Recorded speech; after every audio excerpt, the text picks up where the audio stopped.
गोरी घमंडी जेठानी। सुमित्रा देवी अपने दोनों बेटों कार्तिक और सुनील की शादी गरीब घर की दिव्या और काजल से करके उन्हें बहू बनाकर ले आती है। जानवी बहू, ये लो आरती की थाली। आगे आओ और अपनी दोनों देवरानियों का स्वागत करो। मम्मी जी, आपने सोचा भी कैसे कि मैं इन जैसी काली कलूटी देवरानियों का स्वागत करूंगी? और मैंने कितनी बार कहा है ना कि मुझे बहू मत कहा कीजिए। अगर आप कॉन्ट्रैक्ट भूल गई है तो मैं आपको याद दिला देती हूँ कि मैं बस कुछ महीने इस घर में और हूँ, फिर ना तो मैं आपकी बहू रहूंगी, ना किसी की बीवी, और ना ही इन जैसी काली कलूटी देवरानियों की जेठानी। इतना कहकर जानवी अपने कमरे में चली जाती है और सुमित्रा आंसू पोंछकर दिव्या और काजल का गृह प्रवेश कराती है। काजल बहू, दिव्या बहू, इस कलश को गिराकर गृह प्रवेश करो। जी माँ जी।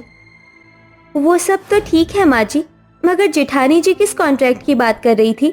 माफ कीजिएगा माँ जी, हमारा आपको ठेस पहुंचाने का कोई इरादा नहीं। अरे नहीं नहीं बहू, अब तुम दोनों इस घर का हिस्सा हो, इसलिए तुम्हें इस घर परिवार के बारे में जानने का पूरा हक है। इसके बाद सुमित्रा काजल और दिव्या को अपनी अमीर घमंडी बहू के बारे में बताती है। जानवी और उसके अमीर पिता रणजीत रॉय के बीच बहस चल रही थी। जानवी, तुम्हारे जिद की वजह से मैं अपना फैसला नहीं बदलने वाला हूँ। तुम्हें तब तक मेरे बैंक अकाउंट से 1 रुपए भी नहीं मिलने वाले हैं जब तक कि तुम शादी के लिए हाँ नहीं कह देती। Why don't understand that? मैं ऐसे कैसे किसी से भी शादी कर लूं जिसे मैं जानती नहीं? मगर तुम अपने पिता को तो जानती हो ना? हाँ, यश बहुत इज्जतदार और शरीफ लड़का है। अब तक तुमने बहुत से रिश्ते रिजेक्ट किए हैं। अगर तुमने इस बार शादी के लिए मना किया तो मैं सारी जायदाद गरीबों में दान कर दूंगा और तुम्हें एक फूटी कौड़ी तक नहीं मिलेगी। ये सुनकर जानवी शादी के लिए हाँ कर देती है, जिसके बाद यश से उसकी शादी हो जाती है। आओ जानवी बहू, आज से इसे अपना ही घर समझो। इस कलश को गिराकर अंदर आ जाओ। मम्मी जी, मैं इस झोपड़पट्टी जैसे घर में ये घिसे पिटे रस्म निभाने नहीं आई। बस 1 साल की बात है।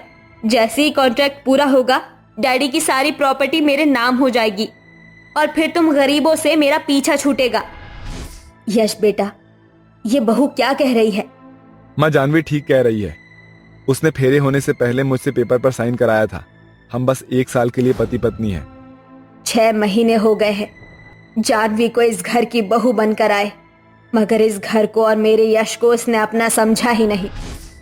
माँ जी, आप चिंता मत कीजिए, अब हम आ गई है ना। हम दोनों आपसे वादा करती हैं, हम यश भैया के रिश्ते को टूटने नहीं देंगे और ना इस घर को बिखरने देंगे। क्या काजल और दिव्या अपनी सास को दिया हुआ वादा पूरा कर पाएंगी? क्या वो अपनी गोरी घमंडी जेठानी को बदल पाएंगी? ससुराल के पहले दिन से ही काजल और दिव्या सारा काम कर सभी के लिए पहली रसोई में अच्छा खाना बनाती है। तभी जानवी खाने के मेज पर आकर बैठ जाती है। जेठानी जी, आ गई आप? मैं बस आपको ही बुलाने जा रही थी। मैं खाना परोसती हूँ।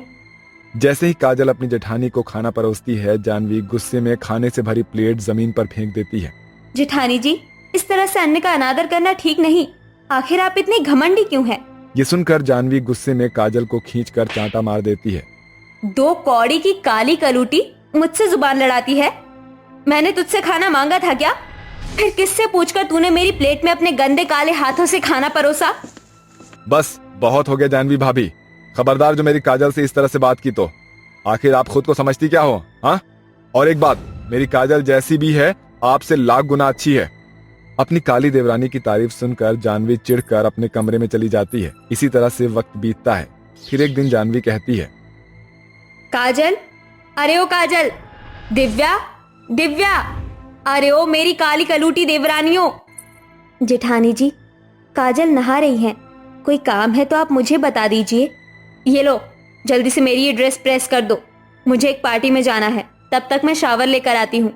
जी ठीक है जेठानी जी। दिव्या अपनी जेठानी के कपड़े प्रेस कर देती है। तभी सुमित्रा उसे आवाज लगाती है, छोटी बहू कहाँ है तू? जरा मेरे लिए 1 कप चाय बना दे। आई माँ जी, जेठानी जी के कपड़े तो प्रेस हो गए, माँ जी के लिए चाय बना देती हूँ।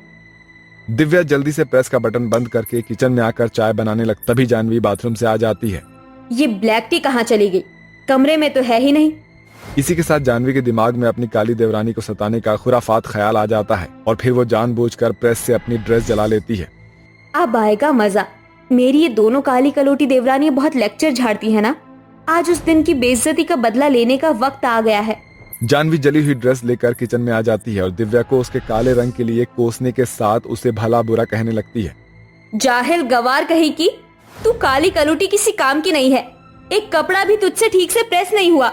मेरी इतनी महंगी ड्रेस जला दी। जेठानी जी, मैं कसम खाकर कहती हूँ, मैंने ये ड्रेस अच्छे से प्रेस की थी। ये जली कैसे मुझे नहीं पता।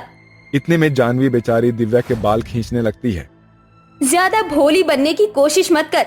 मैं जानती हूँ तुम दोनों काली कलूटी देवरानी मेरे गोरे रंग से जलती हो, इसलिए तूने ये किया। अब तू देख मैं क्या करती हूँ। ये कहकर जानवी उबलते हुए चाय में बेचारी देवरानी का हाथ डाल देती है, जिससे दिव्या के हाथों में छाले पड़ जाते हैं और वो दर्द से रोने लगती है। माँ, मेरा हाथ। माँ जी, काजल बचाओ मुझे। हे भगवान जेठानी जी, आप इतनी पत्थर दिल कैसे हो सकती है। मैं कहती हूँ छोड़िए दिव्या को।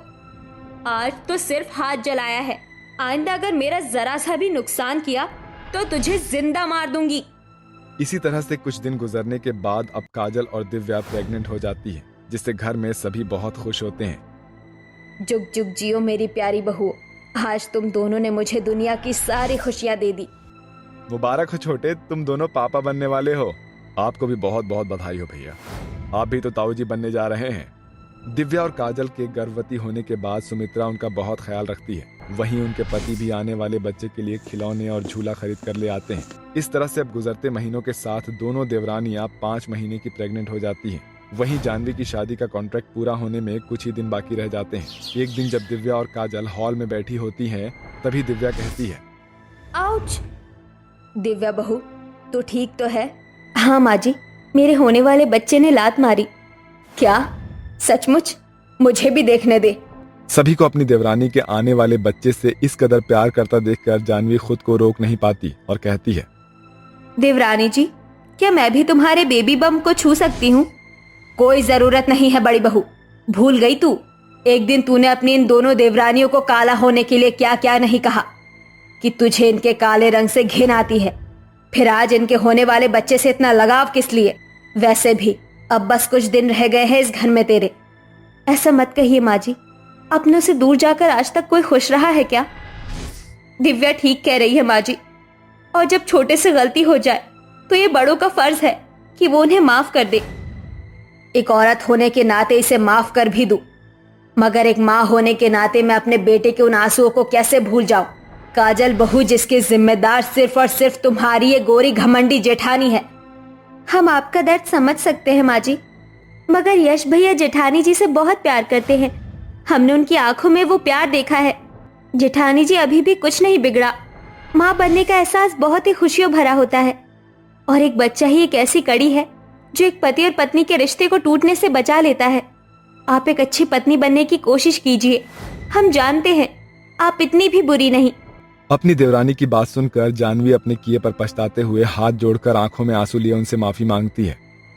काजल, दिव्या, हो सके तो अपनी इस घमंडी जेठानी को माफ कर देना।